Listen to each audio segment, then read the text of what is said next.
Question 62. The Marxian concept of class and class conflict and establishment of communism. Introduction. The central theme of Karl Marx's philosophy is that all human history is the history of class struggles. Marx, along with Friedrich Engels, developed a comprehensive theory explaining how social classes emerge, conflict, and change, culminating in the establishment of a classless communist society.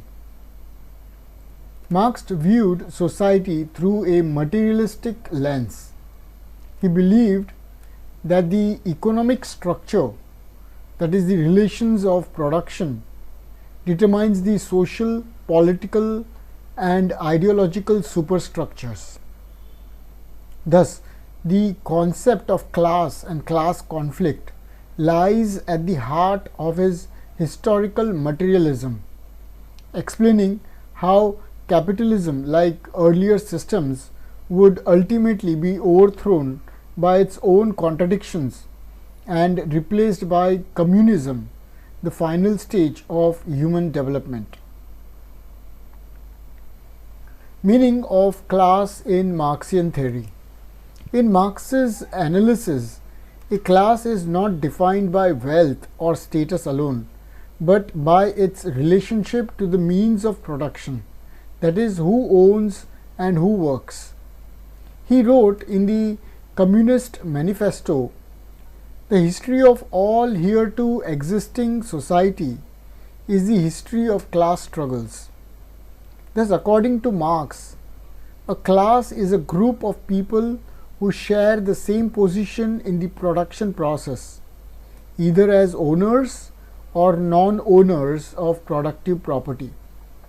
For example, in capitalist society, there are mainly two classes: the bourgeois, that is the capitalist class, that is those who own the means of production, factories, land, machinery, and second, the proletariat, that is the working class, those who own only their labor power and must sell it to survive. Their relationship is one of exploitation. The bourgeois extracts surplus value from the proletariat's labor, leading to inequality and conflict. Historical background. Marx believed that every historical epoch is characterized by the domination of one class over another. Each economic system, mode of production, produces its own class structure and internal contradictions. He identified the following broad stages of social evolution. 1. Primitive communism. Early societies had no private property. Production was communal and class divisions did not exist. Second, slave society. With the emergence of private property,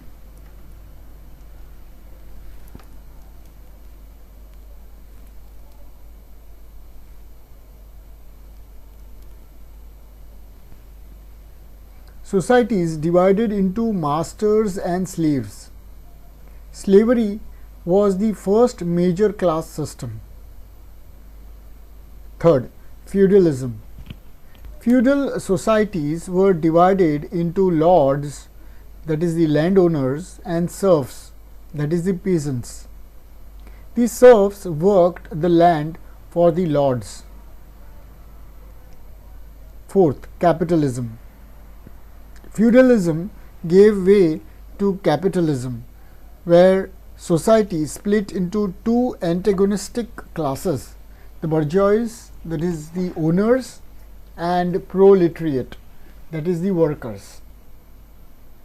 Fifth, socialism, which leads ultimately to communism.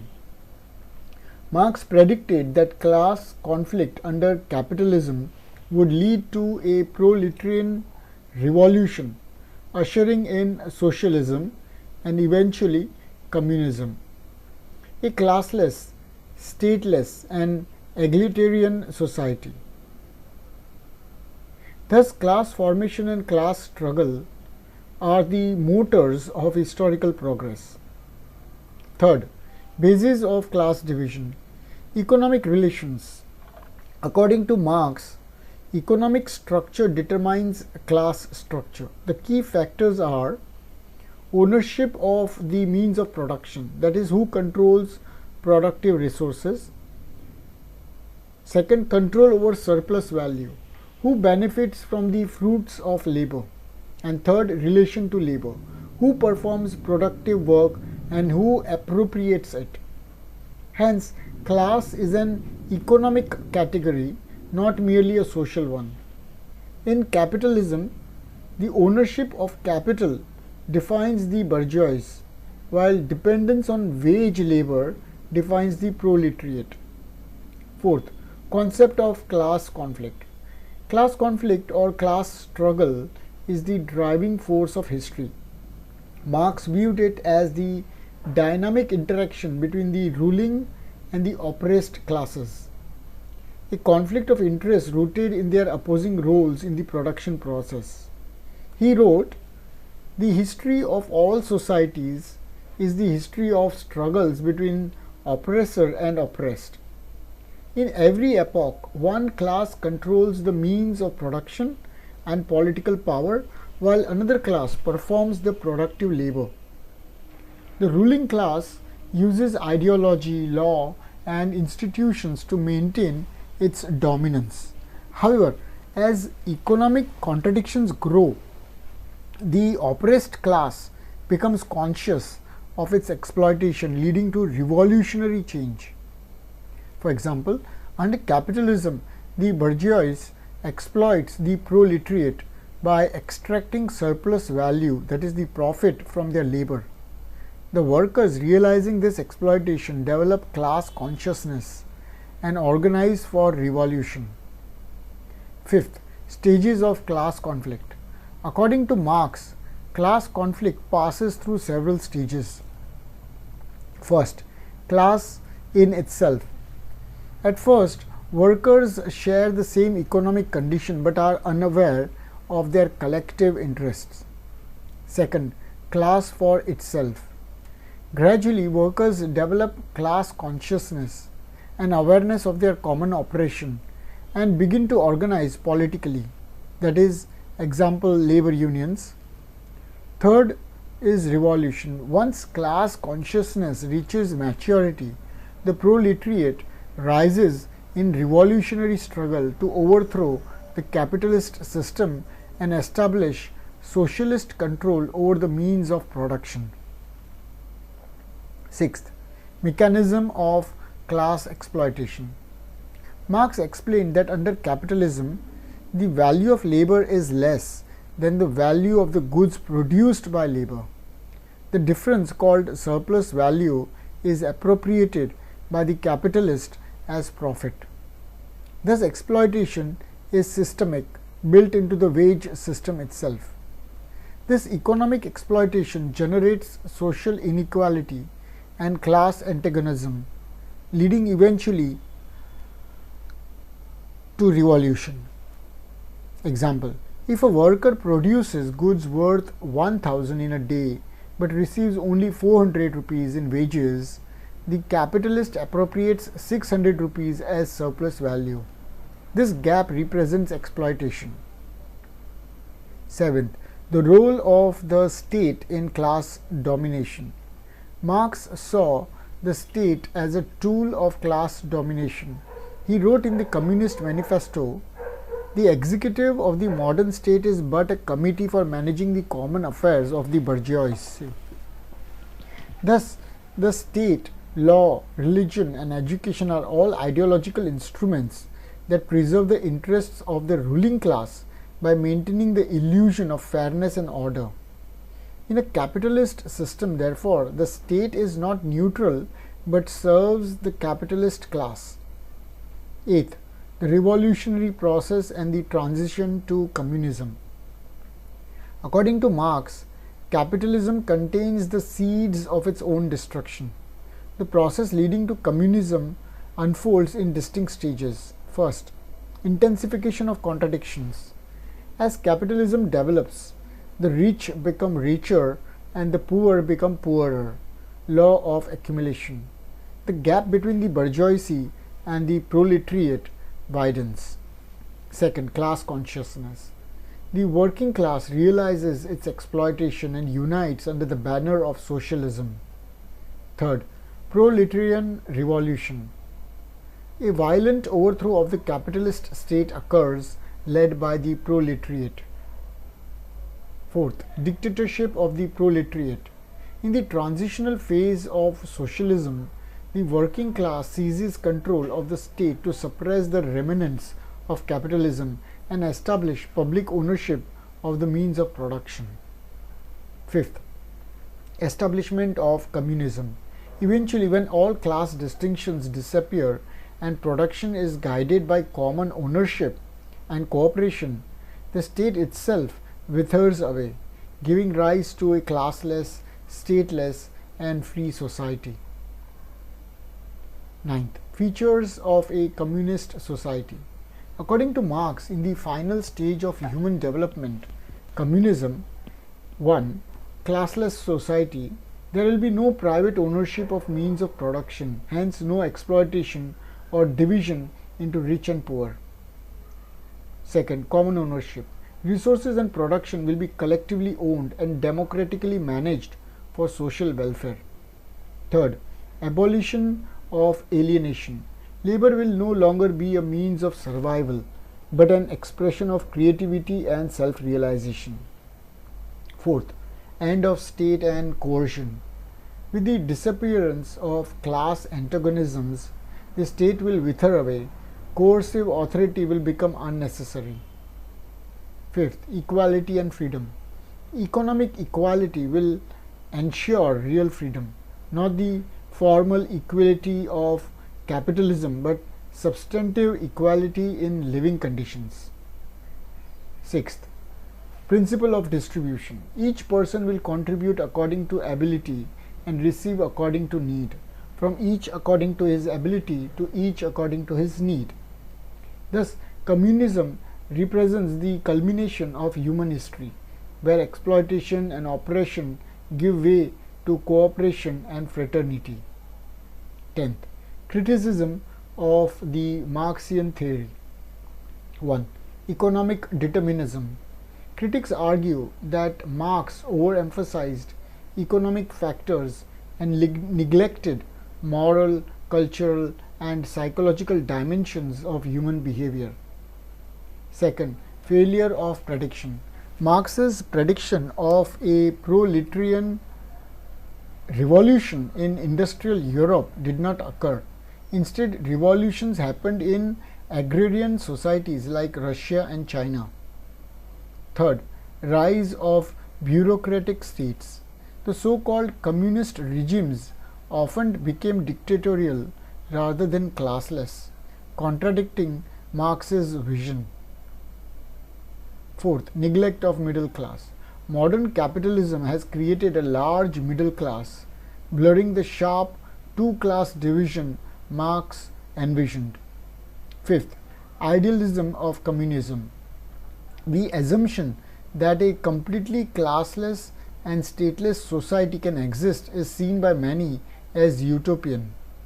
Despite these criticisms, Marx's analysis of a class, conflict, and exploitation remains one of the most powerful frameworks for understanding social inequality. 11th, contemporary relevance. Even today, Marx's concept of class struggle explains persistent economic inequality, corporate domination, and labor exploitation under global capitalism.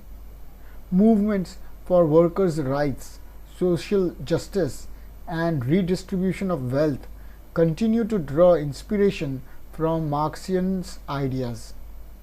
Thus, while Marx's prophecy of a communist utopia may remain unrealized, his critique of capitalism remains intellectually and morally significant. Marx viewed history as the history of class struggles, where one class exploits another through control over the means of production. Under capitalism, this conflict is between the bourgeoisie, that is the owners, and the proletariat, that is the workers. Through revolution, the proletariat overthrows capitalism, leading to socialism and finally communism. Communism, which is a classless, stateless, and egalitarian society. Communism thus represents the end of exploitation and the realization of human freedom. Thank you very much for listening. Quick revision notes. Class. It is a group defined by relation to means of production. Main classes in capitalism: bourgeoisie and proletariat. Class conflict is the struggle between owners and workers. Basis is the economic exploitation and surplus value. Revolution. Proletariat overthrows bourgeoisie. Socialism. Transitional stage under proletarian rule. Communism. It is a classless and stateless society. Key principle: from each according to his ability to each according to his needs. The criticism involves economic determinism, utopian idealism, and historical inaccuracy. Let's do a few question and answers. Who propounded the theory of class conflict? Karl Marx. 2. What defines a social class in Marx's view?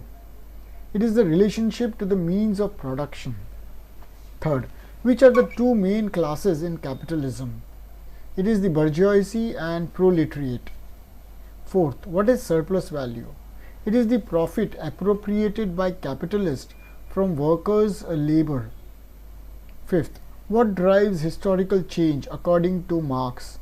It is the class struggle. 6th. What is the dictatorship of proletariat?